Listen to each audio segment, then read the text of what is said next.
Welcome to the Impactful Leadership Show. I'm your host, Greg McDonough. John Lennon once said, "A dream you dream alone is only a dream. A dream you dream together is reality." Join me as we connect dreams to reality by chatting with innovators from around Washington, D.C. Our show is proudly sponsored by the D.C. chapter of the Entrepreneurs Organization. This is the Impactful Leadership Show. Welcome to the Impactful Leadership Show. My name is Greg McDonough. I'm the CEO and founder of Blackburn Capital Advisors and the chapter president of the Entrepreneurs Organization of Washington, D.C. Today's guest is a dynamic and forward-thinking leader, a longtime entrepreneur, the senior partner at Deliver Strategies. Jim Arnold, welcome. Thank you. Glad to be here. It's great to have you on our show. So our show focuses on leadership, and my favorite question to ask my guests is tell me about some misconceptions in leadership. Great. So you gave me the prompt to come up with 3 words. So I did that. So the first is that a leader needs to be infallible, right? So mistakes happen, right? And I continue to make mistakes even to this day. I think the important thing about mistakes is that we learn from them, right? And you know, there's some things I've learned, like running companies. One of the most important things is to not have a finger pointing mentality, like when mistakes happen, because no one really wants to make a mistake. So if we can learn from it and find out, okay, is this just human error, or do we have a process problem that we need to address and fix? And that clearly, if you have an employee that constantly makes mistakes, you got to deal with it, right? But generally, you know, getting angry or yelling at people or whatever, it doesn't really help. The other thing I really like about this idea about not being infallible is, I can't remember exactly what management book it was. It's about the lasting companies, which is funny. It was written like in the late 90s. And then all those companies had problems afterwards. But anyway, there was just this really stuck with me. And it was, when things go wrong, if you're a leader, look in the mirror. Right. Mm-hmm. And then you have to envision you're like in the corner office and you got windows that look out under your employees. And then, so the corollary of that is, when things go right, look out the window. Right. So give credit to everybody else when things go right, and shoulder your responsibility when things go wrong. I love that. Okay. And I think the second thing for me is this idea that you have to be hard or macho or emotionless, like, to be a leader. I mean, we're all human beings. And so the best thing in my experience is that we acknowledge emotions, right? Because last I looked, none of us are able to go through the day without being emotional one way or the other, right? And so if emotions get in the way, if you have people who get angry, or people who are fearful, or people who get jealous of their coworkers or whatever, you got to deal with those. And the best way to deal with those is straight on and have a conversation about it. I think the other thing is, for me, like I have shed tears, like, in being a leader, both in times of like sorrow and in times of really happiness. I got to say, when you see someone like just rise to the occasion and maybe you're giving them public acknowledgement, you know, sometimes I'll get real emotional about it. It just makes me feel so good. So, and then the third thing for me is that it's hard. And let me tell you what I mean by that. What I mean by that is, there's always going to be challenges, right? And part of being a business is being able to deal with challenges. But what I mean by it's hard is, you should want to go to work, and you should love the people you work with, and you should have a purpose, and you should deal with stuff, right? So if there are issues, deal with it, right? And so that you're all like on the same page. I've been in organizations where we're not all on the same page, and it becomes not fun, right? So as leaders, if you're actually running a company, you've got that opportunity and responsibility to make sure you create a work environment and a ethos that everyone likes it. And I gotta say, we've accomplished it. I've got now 6 other business partners, so there's 7 partners now in the firm. And we really honestly all, I mean, it's a strong word, but I'll say we honestly love each other, right? It's a really great group of people, and it makes all the difference in the world. That's fantastic. Jumping back to the first point you were making about being infallible and learning from mistakes. Talk to us a little bit about the how. Like how have you approached, or give us a situation that you've dealt with an employee or a partner making a mistake, and instead of jumping down their throat, you used it as a learning opportunity? Like, what are some of the processes and tools to help with it? All right. So here's one of the biggest mistakes we ever made. And it also incorporates another one of my little favorite things. I actually have, when we used to be in offices, I always had this in my office, and it's don't assume. Right. So assuming, and that goes for me as well for anybody else. If you don't know, you don't know. And so we had a situation in 2008 where we were doing a mailing where it was going to come back as BRM, and we wanted to scan all those replies so we know who replied. And the mail house called up my production manager at the time and said, "Hey, do you need these end records on the barcode?" And he just goes, "Nope, don't need them." Well, it turns out that the scanner couldn't read the barcodes without those two little records at the end, either end of the barcode. So we were getting, and that was one of two mistakes on this one. The other one was it was mailed. So there's different postage rates, first class and standard. And when you mail at standard rates, if you ask for return service, there's a huge fee that comes with that, like over $1 a piece. Mm. And so he just glibly answered when asked, "Is there going to be a cost to these getting returned?" "Oh, no, it's all fine." Well, so that cost us over $20,000 because we couldn't charge the client when we had told them it wouldn't cost them anything. So we covered that, because that's the other thing, that how we are. If we make a mistake as a company, we own it, and we don't. Client comes first. Mm. And then we had to send 3 people to the office, and we jerry-rigged this thing with the records at the end on each side so that they could scan it in. And 3 employees went there in the middle of busy season and scanned returns for 3 days. But I didn't yell at the guy, right? I mean, he already felt bad enough, believe me. Like, these were 2 colossal mistakes. So you just sit down and go, what were you thinking, right? What were you thinking? And then again, this looking in the mirror thing, like, why didn't I dive deeper? And why did I just take his answers at face value? I have a really strong senior VP of production right now, and I don't really get very involved in it. But this time, this is early. I mean, this was 2008. We'd only been in business for a couple of years. I was very involved in production, and I just took his answers at face value too. So that gets back to that look in the mirror aspect. Like, okay, if I'm going to yell at him, I better yell at me too. So then you just look at it and go, okay, we're going to make sure that when we get into new territory, we have more than one person take a look at it, and we really search out subject matter experts. Like, we had a network of mail houses all across the country that we could have reached out to and could have answered these questions for us. And now, I mean, we were young then. We have the internal capability now to even answer those questions. But so let's go this one step deeper. That's a great example.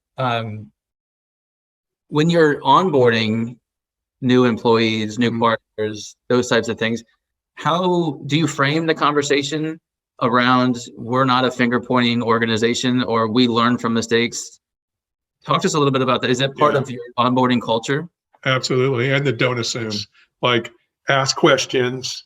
Don't be afraid to ask questions. If you're not sure, don't do it. Because we haven't really talked about what we do, but we do direct mail communications. So we print sometimes millions of pieces, hundreds of thousands of pieces.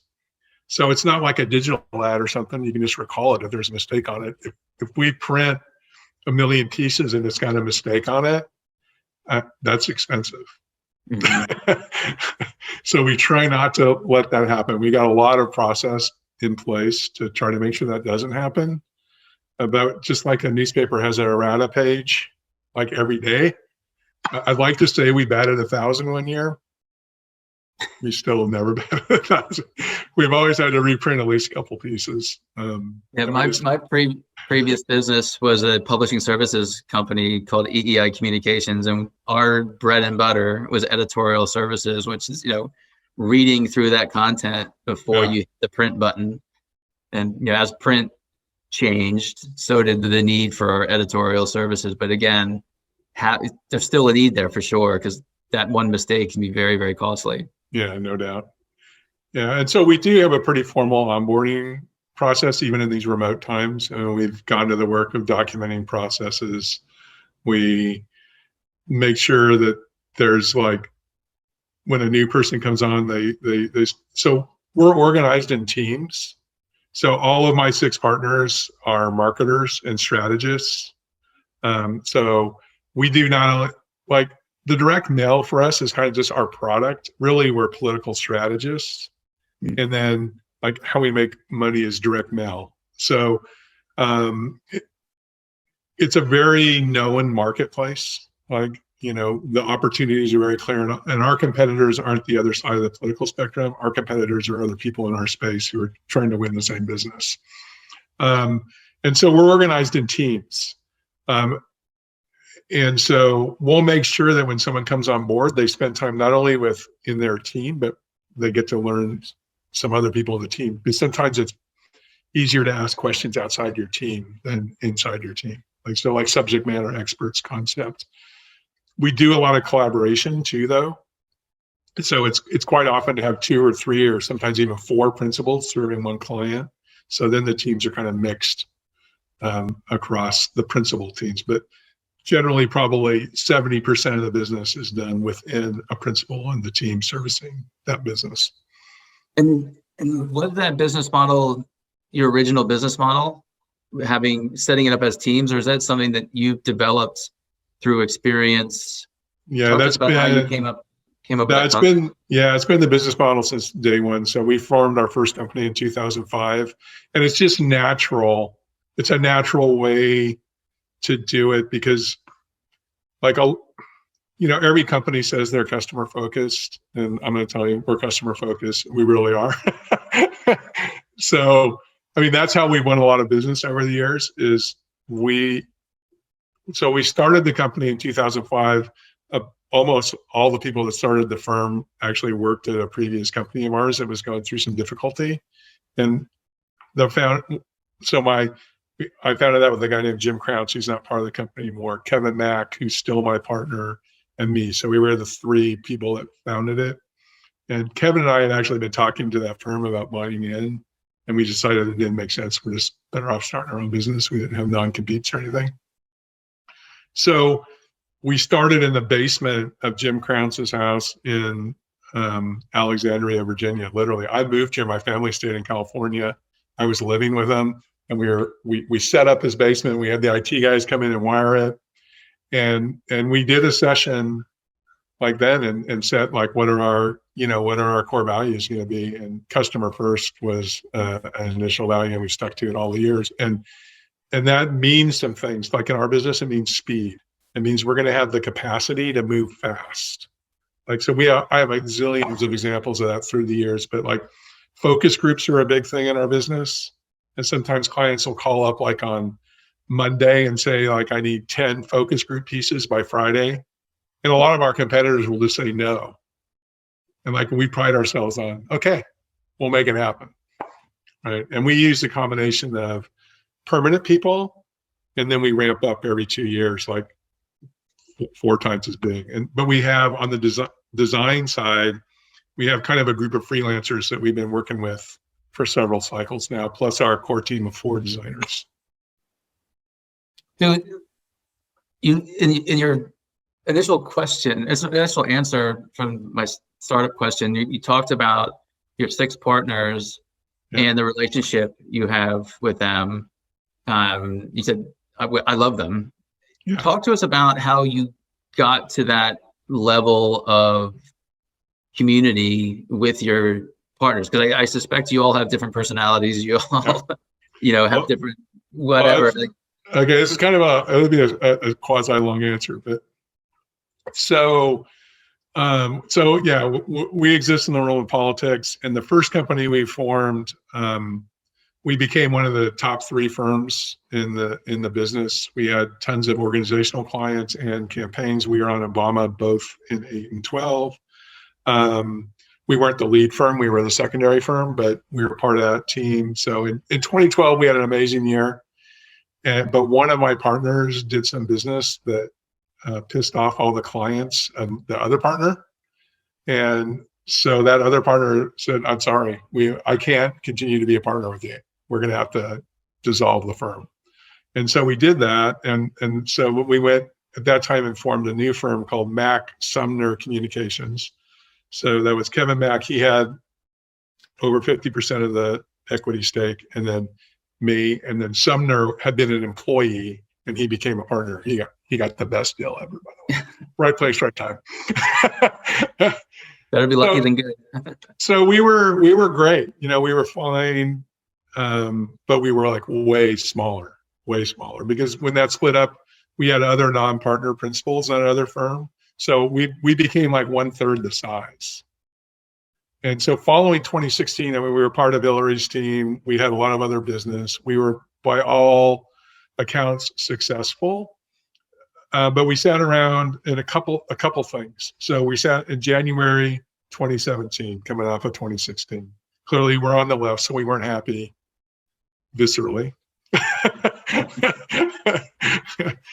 And we also just looked around and my point was like, we had way more capability than what we were doing. Like we needed more, we needed to grow, right? In other words, I was bored. Like I didn't need to run they didn't even need me to run a business. It was like 1/3 the size of what it used to be. The other thing was we were 3 white guys on the company. We had 1 black employee. I think we had 3 women employees out of the 8 and the partners. And we were very small at this point. And we said, okay, we want to grow and we want to be more diverse. Right. So we very intentionally set out to attract more people. And then 2 of the employees were on a track to move into kind of like a partner role. Right. So we were very intentional about how we did all of this. So we brought in a lot of new people. Some of them worked out, some didn't. And we invested in a facilitator, and we did a lot of meetings around values and who we were. And she used a tool called the Enneagram. So the Enneagram is a personality profiling tool. Best one I've used by far ever.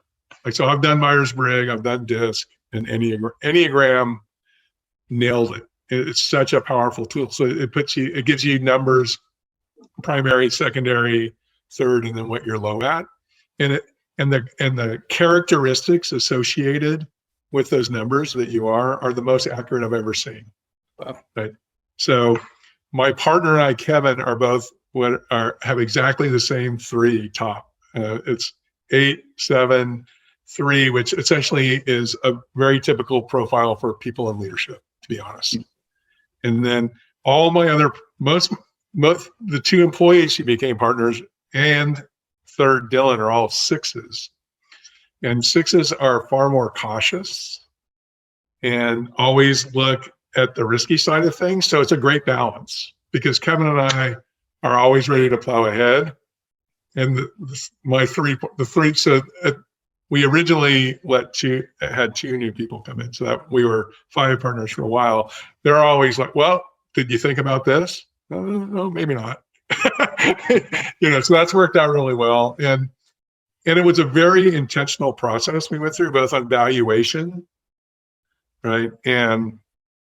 And how we were going to be with each other. So some of the things we did was when Shannon and Fiona, the first two partners that came on board, they were very minor shareholders compared, and Kevin still was right at 50%, and then Dylan and I had the rest.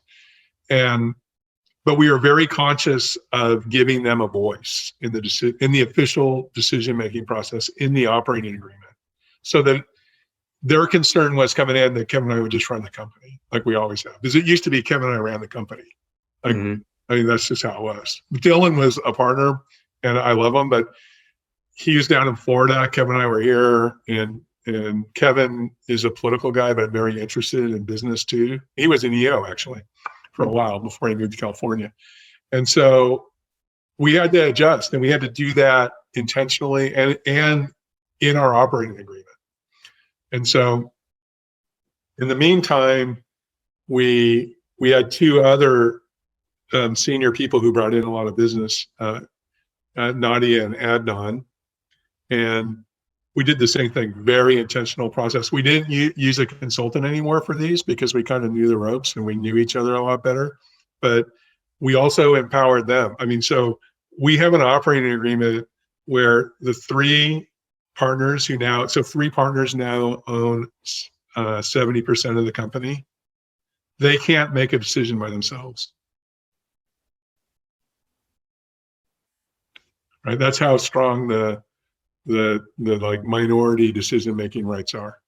So I think by doing that, you create an atmosphere where it's very collaborative, and we're very different. We don't have a CEO.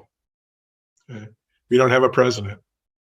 I play this role of chief operating officer, and I liken it to being a navigator, right? So I do the business planning. I do the compensation planning, which is complex because we do a lot of collaborative work.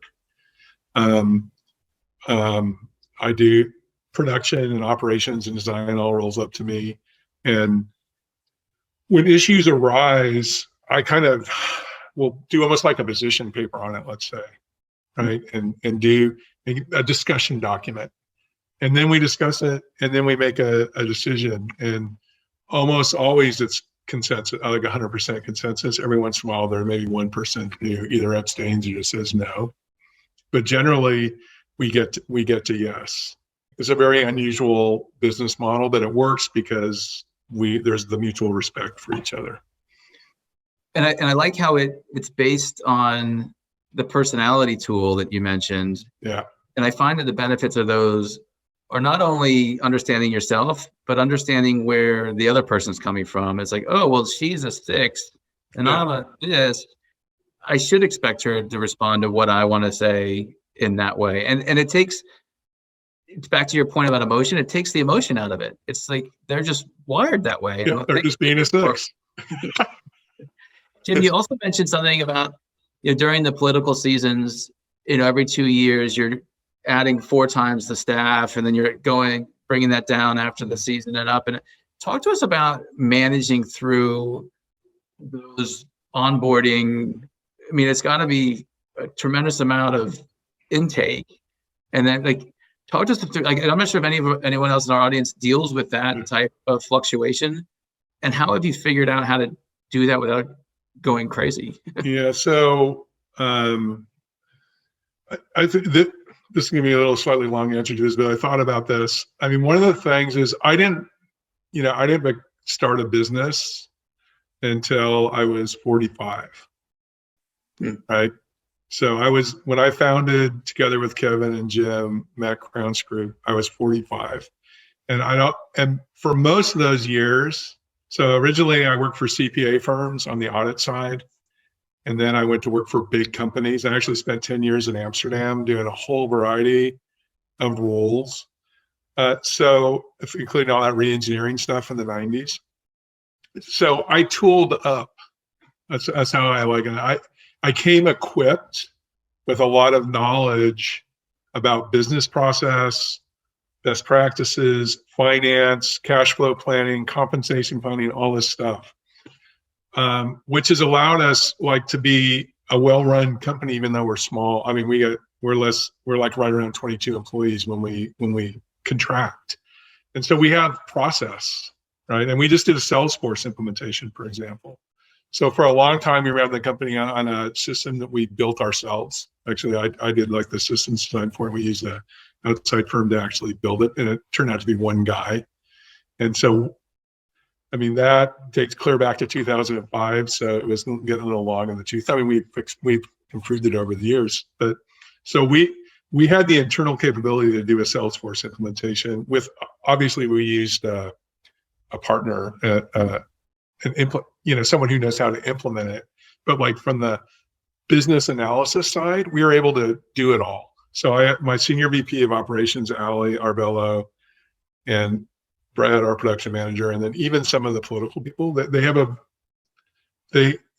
they understand the process. Like and the systems project was even better for that because we had to document all our processes going in again, right? And so we have enough people that we retain, and this is also a big difference. Is we have a lot of staff that's been with us since 2018, and that didn't used to be the case.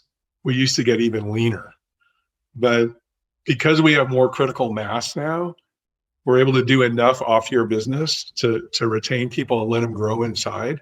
So we just have a really solid foundation of people who are used to it, right? So it was a lot harder in the early days when we really stripped down and we were just like kind of flying by night. And now we have documented processes, we have systems, and we have knowledgeable people. So it works pretty well. Great combination. That said, I mean, it's a challenge now because we're doing a lot of it remote. Sure. Certainly. Well, let's change focus a little bit. Jim, talk to us a little bit about you. You grew up, how you talked about Amsterdam, CPA firms. Like, give us a little bit of sense of who you are and how you ended up doing what you're doing today. No, this is interesting. So I told you as we prep for this that earlier this year, my wife found a binder of work that I had done in 2001 with a business consultant, and part of that a career coach, I should say. So part of when I went through that process in 2001 was doing timeline, kind of like we do in EO, but it was even more in depth. And as I look back on this work I'd done, 20 some years ago, it made me think back to like why did I end up not working for a big company? And so I term myself like a quiet rebel. So I'm one of 9 kids. I'm the 7th of 9 kids, 4 brothers, 4 sisters, Irish Catholic family. My mom and dad were very religious, and we grew up in the I grew up in the 70s. I don't know if you heard of that movie Licorice Pizza. Mm-hmm. So that movie totally spoke to me because I'm like kind of like the last of the free generation where my life wasn't structured as a kid, right? Our kids certainly didn't have the amount of freedom that I did when I was a kid. And so I grew up Catholic.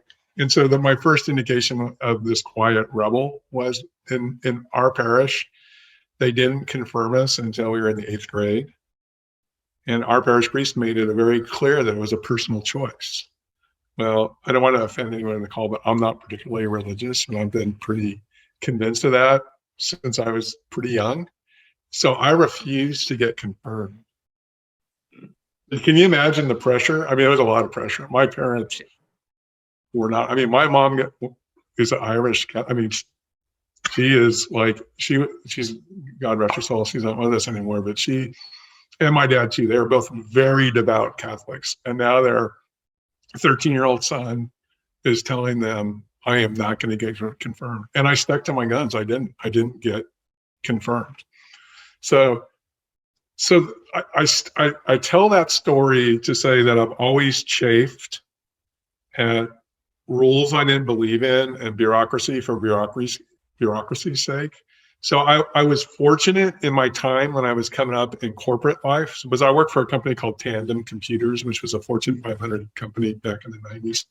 And it was a big company. We did $500 million of business in Europe, and I was part of European headquarters. And I was just fortunate to be championed by people who knew how to navigate that and kind of protected me from it. Because my natural instinct was, at that time, I was a little less mature. Was to get angry and try to tilt at windmills. And actually, a huge part of my success is Paul Guest, who was the senior VP of finance in Tandem Europe in the 90s, and the guy named Wilbert Kieboom, who is a Dutch guy who was the senior VP of sales and marketing, because they taught me a lot about how to be a leader and how to be a good business person. It's amazing how when you do look back, and I have the same experience, there are always certain people that just had a little extra push or a little extra direction that got you to whatever direction you're in. And I think about that often when I'm contemplating or I see a mentoring opportunity. Like I see somebody coming through with some leadership skills or pioneering out of college, and it's, can I be that person that helps them guide into the direction they want to go? No doubt. With Paul, Paul Guest was an English guy. He came out of the old school public accounting system in England where they didn't even go to university. It was like an apprentice system. He worked for Price Waterhouse and then went into high tech. And so this was 1993, and I was like essentially the controller for 2 business units. And in June of 1993, they were restructured out of existence. And that was exactly when Paul was starting as, senior VP of finance for Tandem Europe. And his first job was to restructure the company. So I just walked up to him and said, I guess I work for you, right? Because I literally didn't have a job. So he goes, oh, I'm going to need some help doing this restructuring. So why don't you be my restructuring analyst? And so I did that job. The entire time my name was on the list of people who were getting let go. The entire time I did this job. And we're in Amsterdam, it's 19, I didn't have kids yet, thank goodness. But I had no idea what my future was. And, I hit it off with Paul. He liked me. He liked the job I did. And so even though we were laying off people left and right, he created a position for me. Wow. So a lot of time when people ask me, like I've had people ask me, what can you attribute your success to? I just say the first thing is, find out what your boss needs and do a good job of doing it. That's great advice. Which that, Jim, leads me into the next question, and another one of my favorites. If you were going to give yourself, your younger self, right, X amount of years ago, some advice, you're coming out of college, you're in Amsterdam, whoever you are, just the younger version of yourself, with all your experience now, what advice would you give yourself? Oh, it's so clear. It's so easy for me. So, sorry, some of my answers are a little long-winded, but I have to get all the context. So my dad was an electronic engineer, and he was an engineer's engineer. Mm-hmm. He was so left-brained it hurt. He pretty much was convinced if you knew the inputs, you were going to know the outputs, both with electronic circuits and with people, right? As we know, it doesn't really work that well with people. And so like when I was a accounting and finance major, business major in school, and I just was disdainful of the organizational behavior course. Like, oh, how stupid, because I was left-brained as hell too. Like I was convinced that being right was all that mattered, right? On my terms. And through my dear wife, who's been working on me for 30 plus years and growing up, becoming more mature and doing a lot of reading, I would tell myself, figure out how to use your right brain, figure out how to be visceral, figure out how to understand that empathy and treating people right is way more important than having the right answer. That's awesome. It relates to a story that I like to tell about, my father is an engineer as well, a civil engineer, and he ran 2 different businesses. And the second one, he was exiting his partnership as by design. And at the time I was doing investment banking work, and I was like, Dad, you should sell this thing in the open market. You get a better multiple, blah, blah, blah, blah. And he didn't. And it's because he had worked out an arrangement with his other partners.